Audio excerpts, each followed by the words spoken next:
اصغر شیخ تعلیمی لیاقت انٹر، ان کا سوال یہ ہے کہ کیا ماں باپ کو بھی منکر بات سے روکا جا سکتا ہے جیسے جہیز؟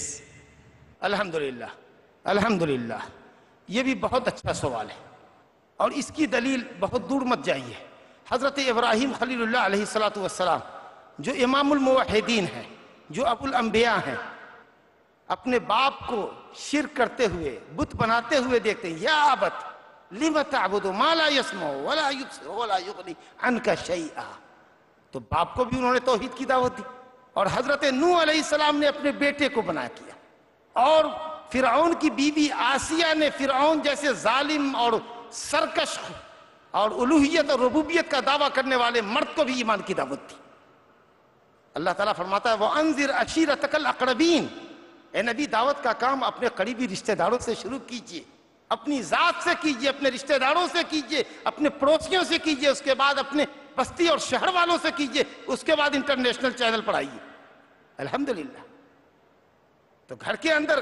آپ ضرور دعوت کا کام کریں، وہی آپ کی دعوت کی، آپ کی خیر خواہی کے زیادہ مستحق ہیں دوسروں کے مقابلے میں۔